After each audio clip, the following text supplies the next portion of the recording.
लंका हेउची गोटे लाभवान फसल किंतु जदि यहाँ आम सठिक प्रणाली चाष न करुँच ताहले लॉस रे पड़िथांती। आउ सबुठारु बड़ खुशीर कथा है अधिक लंका अमल हेउथिबा 5टी राज्य मध्यरु ओडिशा हेउची गोटे राज्य। नमस्कार दर्शक बंधु, ग्रीनको यूट्यूब चैनल को आपनको स्वागत। दर्शक बंधु, आज ये वीडियो रे आम आलोचना करिबा लंका चाष विषय रे। लंका मंजी पकाइबा ठारू अमल करिबा पर्यंत आमर लक्ष्य है चाषी भाई मानक नुआ नुआ ज्ञान कौशल विषय रे आलोचना कराइबा। सेतिपई आपण चैनल को सब्सक्राइब कले आपनको जहाँ भी नुआ वीडियो आसीबो संगे संगे देखिबा को पाइबे। लंका जदि साइज हिसाब रे देखिबा ताहले छोटो साइज, मीडियम साइज एमती बहुत साइज रो आसे, किंतु जदि कलर हिसाब रे देखिबा ताहले लाइट ग्रीन आ गोटे हैला ग्रीन प्लस ब्लैक दीटा जाक मिसिकी आसीताए। जेतेबेले भी आपण लंका चाष करूछंती निश्चित भाव रे आपनको मार्केट रे किंबा लोकल हाट रे जो लंकार डिमांड रहूची सेही लंका को चाष करंतु, कारण आपनको बिकिबा को सुविधा हुए। सीजन मुख्यतः खरीफ सीजन रे हुए आ रबी सीजन रे मध्य चाष करिथांती। आ जदि मार्च किंबा एप्रिल रे आपण मंजी पकाउछंती ताहले एहा वर्षा दिन पर्यंत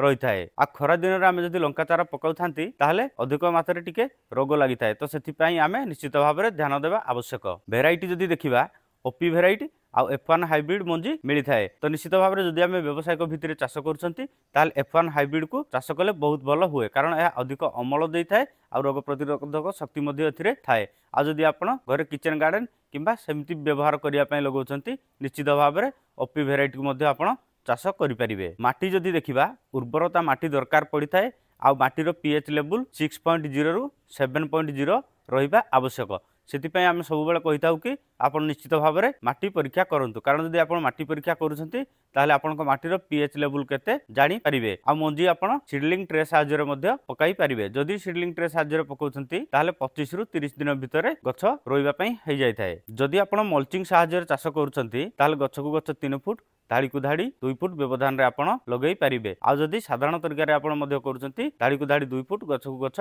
12 इंच व्यवधान रे आपण लगेई परिबे। आ जते बेले आपण जमी प्रस्तुत करूछंती निश्चित भाव में एकर पिछा 5 रु 6 टन भर्मी कंपोस्ट किंबा गोबर खत आ ता सहित एकर पिछा 5 रु 6 केजी फिप्रोनिल मिसेईकी रोटाविटर चलाई दियंतु। नर्सरी समय रे 1 लिटर पानी रे 2 ग्राम हिसाब रे कॉपर ऑक्सीक्लोराइड मिसेईकी आपण स्प्रे करि परिबे किंबा झरा साहाय्य रे मध्य ऊपर सिंचन करि परिबे। जदि आपण कॉपर ऑक्सीक्लोराइड व्यवहार करूछंती ताहले गछर रोग प्रतिरोधक क्षमता बढ़ी थाए। आ जदि तळी समय रे किंबा नर्सरी समय रे आपनकर किछि थ्रिप बा माइट्स देखा जाय ताहले आपण थाइमेटोक्साम 15 लिटर पानी रे 5 रु 7 ग्राम हिसाब रे मध्य व्यवहार करि परिबे। एबे देखिबा वेराइटी सेमिनिस कंपनी रो श्याम हट पैक साइज देखिबा 7.29 ग्राम पैकिंग रे आसे। आ गोटे फलर लंबा जदि देखिबा 6 रु 7 सेमी रहिताए। आ गछर उच्चता जदि देखिबा 122 रु 125 सेमी मध्य रे हुए। आ यार क्वालिटी मध्य बहुत भल रुहे आ डिमांड मध्य मार्केट रे थाए। तो निश्चित भाव में आपण श्याम हट गोटे बहुत भल वेराइटी हिसाब रे आपण चाष करि परिबे। आ एटा होउची रोग प्रतिरोधक शक्ति मध्य थाए। तोली साइला परे मध्य याको अधिक दिन पर्यंत स्टोर करिकि रखि परिबे। आ गोटे वेराइटी हला यूनिसेम कंपनी रो गंगा पैक साइज जदि देखिबे यह मध्य आपनकर 10 ग्राम पैकिंग रे मिली थाए। आ गोटे फलर लंबा 5 रु 6 इंच पर्यंत होई थाए। आ यह छोट रु फल आसी थाए। प्रथम अमल जदि देखिबा 65 रु 70 दिन भितर यह अमल देई थाए। आ यार क्वालिटी मध्य बहुत भल रही थाए। आ बिहन रे मुख्यतः है लीफ कर्ल भाइरस प्रति यह सहनशीलता रही थाए, जोटा कि पत्र मोचा प्रति सहनशील रही थाए। आ यह मध्य गोटे होउची हिट टॉलरेंस वेराइटी, जोटा कि आपण समर सीजन में मध्य भल रिजल्ट आसे, क्वालिटी रे किछि परिवर्तन आसे नाही। तो निश्चित भाव में आपण गंगा मध्य लगाई परिबे। हाईवेज सीड्स रो ईगल हेउची गोटे हाईवेज सीड्स रो बहुत डिमांड वेराइटी। आ यार जदि पैक साइज देखिबा 10 ग्राम पैकिंग रे यह मध्य आसी थाए। आ फलर लंबा जदि देखिबा 6 रु 7 सेमी होई थाए। आ अमल यार 55 रु 60 दिन भितर प्रथम अमल देई थाए। आ लंकार स्वाद मध्य बहुत भल थाए। आ यार डिमांड मध्य बहुत थाए। आ यह मध्य रोग प्रतिरोधक शक्ति रही एथिरे लीफ कर्ल भाइरस प्रति आ जेमति कि आंथ्राकन्स डिजीज प्रति यह सहनशीलता रही।